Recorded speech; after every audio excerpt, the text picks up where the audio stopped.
Welcome to this session on the value of membership. Just so you are aware, what we're going to do is specifically look at ways that chapters can bring in new members and retain the members that they have.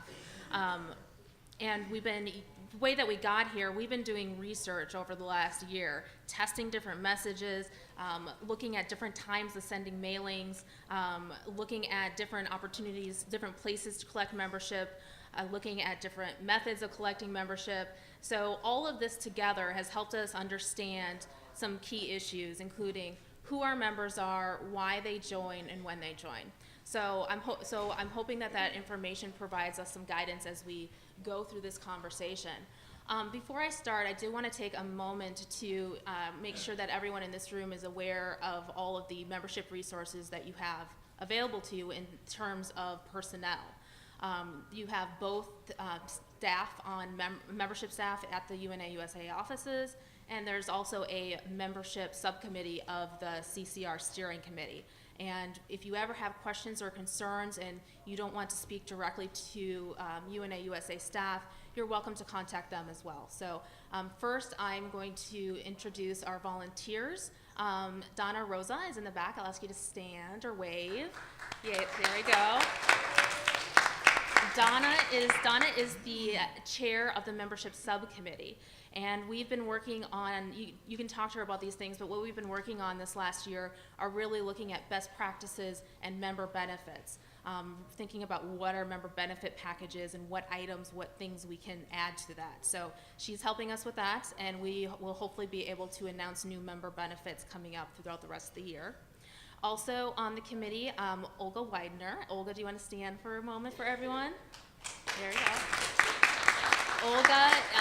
Olga is on the steering committee as well, and she is also part of the Southern Illinois chapter, and she works very closely with Fulbright Scholars Program. And she actually put together a one-pager on how chapters can work with Fulbright scholars in their local communities. And so that'll be available in the back of the room at the end of the presentation. So I encourage you to pick that up. Not in the room right now who serve on the steering committee, subcommittee for the membership department include Carol Connors, who is also the co-chair of the Council of Organizations. And so she's been working on putting together resources for how chapters can work with nonprofits in the local community. So again, there'll be a one-pager in the back of the room if you'd like to get that document. And then finally, Paul Clark is actually out of the country right now, but he is also part of this group, and he's been working on putting together the UNA Veterans Group. So he has this great idea, and he is very passionate about getting veterans involved in the peace process. So we will be working on that again throughout the rest of the year. And then finally, I want to introduce UNA staff. And so a couple of faces that I'm sure you are very familiar with. First, Tanisha. Everyone wave. Tanisha, wave. Yay. We all love Tanisha. And Tanisha, just as a reminder, helps with events, finding speakers, manages the Speakers Bureau, helps with strengthening chapters. So you are welcome to contact her. Also, Monica Johnson. Did she duck out? Is she here? There she is. Woo! Monica Johnson, who is focusing right now on our Gen UN program, engaging students, engaging young professionals, and has been very helpful with the Global Classrooms program as well. And then finally, someone that I think is the most famous person in the room is Nick and Brenda, who is our intern this summer, who has been fixing all the database issues.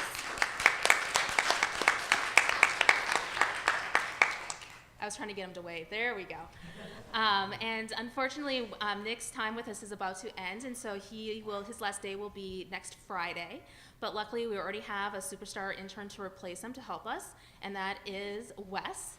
And so Wes will be available. You'll start to get your membership reports directly from Wes. So feel free to, passing the torch. So feel free to contact them whenever you have questions. So I just wanted to make sure that you knew everyone who that is a resource to you on membership issues. So you should have received a document that has some questions on it.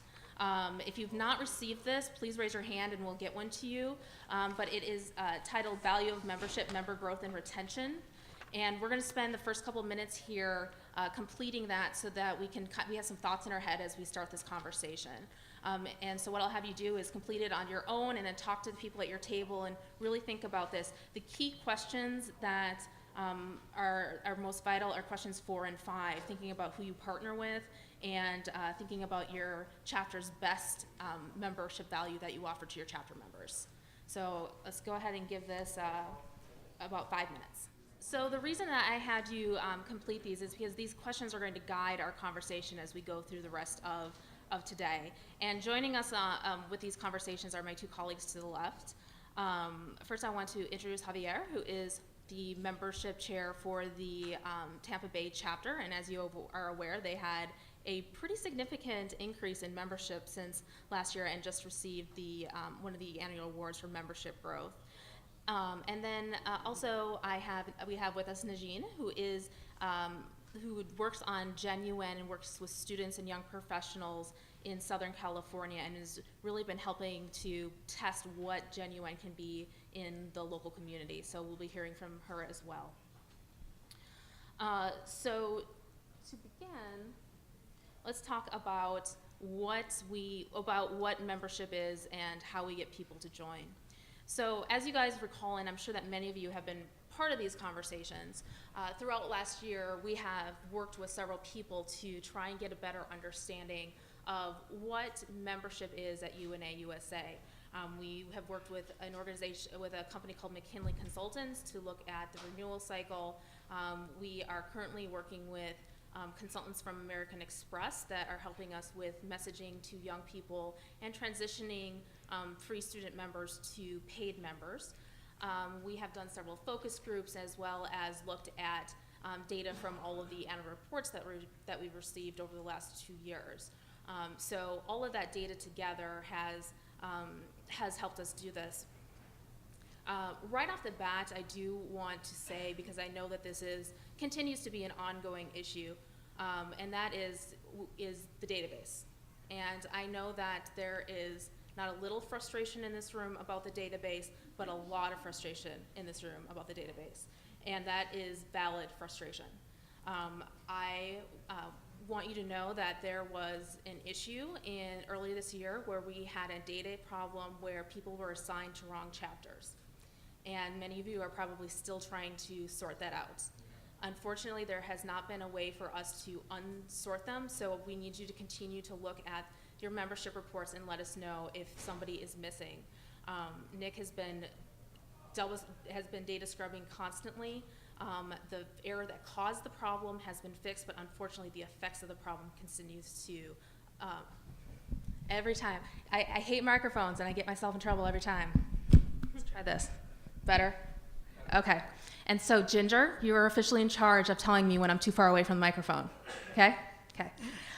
So be aware that we are aware of that. I have a long list of wishes from chapters, and I'm just slowly chipping away at them, including things like automatic notice when somebody joins online, automatic renewals, shorten the time between when somebody sends a check and when you're notified of that payment. And unfortunately, the causes of those issues are very systematic, and so it takes the entire system to be changed. So we're working on it, the foundation is aware of it, and we continue to chip away. And I very much appreciate all of your constant reminders of when there are mistakes. Unless I know there are mistakes, I can't try and find the cause. So thank you for doing that. And I will continue to be around throughout the rest of the annual meeting if you have questions about the database.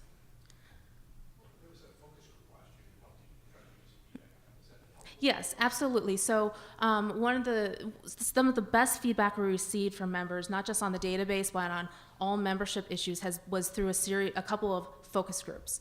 And that was a chance for us to hear directly from UNA members about requests on what would make the organization stronger when it comes to member benefits. How would we get additional members? Those types of things. And so that is also included in how we kind of put this information together.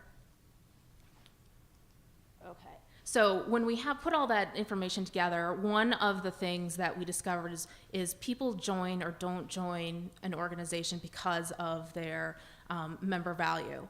And I always consider it to be, I always say that it's perceived member value over actual member value, and I'll demonstrate that here in a second. And so let me kind of walk through a scenario here. There we go. So we're going to do a quick quiz by raise of hands. I have 4 UNA national benefits on the screens right now. And I'm going to have you raise your hand when you think you can tell me who or what benefit is most cited as the best benefit that UNA USA offers. Okay? So again, just to clarify, I'm asking you to raise your hand with which benefit you think is cited most often as the best benefit that UNA USA offers. Okay? We ready? Okay. Let's start with A, monthly conference calls with UN experts. Okay. The Interdependent, the online magazine. Okay. Online advocacy resources.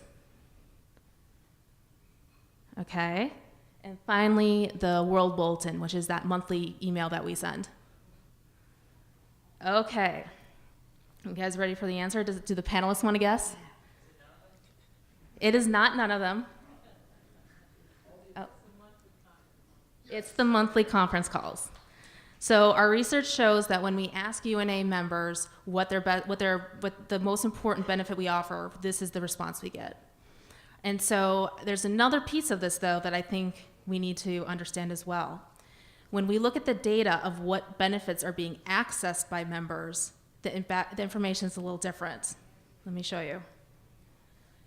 That was really light. I'll just read.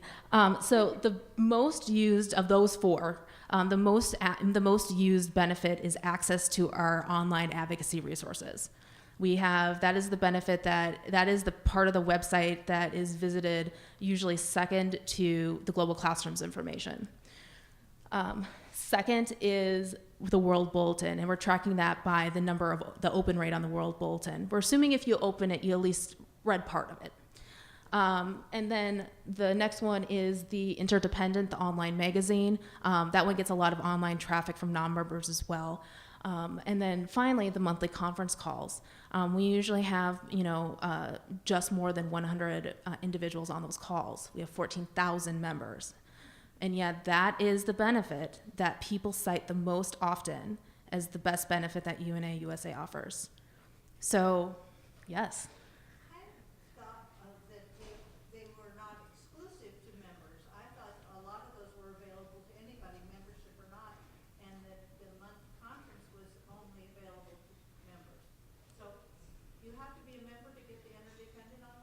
No, so the Interdependent is available to everyone. In order to access the archives of the Interdependent old articles, you need to be a member to access that. So it'll ask you for your email address before you can do that.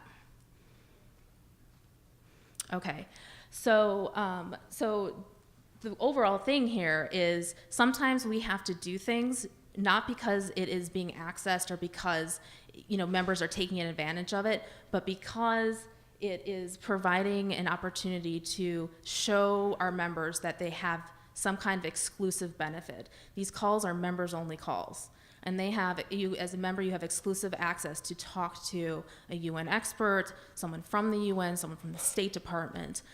So that's what we're doing there. And remember, it's important to work with us to make sure that all of your members are listed on your membership reports. I know we just talked about the database a little bit, but by being in contact with us, we can make sure that everyone's getting access to this benefit. Okay. So that's what we're doing at the national level. So now we're going to hear a little bit about what chapters can do to provide exclusive benefit at the chapter level. So I'm actually going to pass it off to my left, and I'm going to ask a question to you first. What do you do in Tampa Bay that provides exclusive member value to your chapter members? In the Tampa Bay area, hello everybody. In the Tampa Bay area, we create our own newsletter. This newsletter recognizes the new members and the renewals that we have every month. This is something that the members want to see and want to hear. because they feel like they're kind of recognized because they're part of the United Nations Association as well. We also provide 2 free events. One of them is UN Career Day on October every year, and automatically you become a member with a fee that we charge for each event. And it's been very successful, and people always wants to more about the United Nations because we bring the panel that we bring is very, it goes from UN, government, and also the business level. So it's all kinds of level. That's what the students wants to see, what I'm going to do after graduating. So they want to know that too. Also, we Is this event free for the members? It's free for the members, and it's a $10 fee for the students. So as a student, you become a member. All right. And also, we also do a free breakfast every spring. So that way we have the opportunity to interact and hear from the members face to face what to do. And if you attend as a non-member, you automatically become a member for the fee that we charge. And it's been very successful. Everybody likes that. We also invite our members to attend our monthly meetings. So our monthly meetings, they're like a town hall because we want to hear from everybody at any level. If any ideas what to do, any events they want to hear from to the community. Also, we're approaching on a more local level. That way they know that the UN cares not only about the Millennium Goals, but want to see the Millennium Goals like seeing in Tampa, for example, human trafficking, all kinds of stuff. Also, every member has the opportunity to be part of a committee, like a planning committee, like a golf tournament that is happening right now in Tampa, our 5th annual golf tournament. And people get so excited because they're part of the committee. You don't have to be on the board or an intern in order to participate in the Tampa chapter because everybody wants to hear from everyone. Also, through advocacy, we ask our members to what can we address to our representatives, local-wise also, something related with the United Nations. I mean, if you have some concern, they email us or they call us or they attend the board meetings, and that way we have a face-to-face feedback from them and we can hear them. And the members love to be part of the organization because we know we're all busy and we're volunteers here. So if they want to do something little, something bigger, so they just there and we just welcome them. That's what we do. That's great, thank you. And so just to confirm, all of those events that you have are events just for members, or you charge a fee that's like covered, like a $40 fee, and then they become a member? Yes, they become a member after the fee. Okay, yeah. That's wonderful. So that was a lot of things in a row. I want to, I'm going to have you guys tell me, someone from a couple of tables to talk very loudly and project, and tell us what some interesting, there are also microphones, look at that. Mary Frances and Troy are going to walk around with microphones to help us with this. And tell us what some of the events, or not necessarily events, but the things that your chapter offers to members that gives them exclusive member value.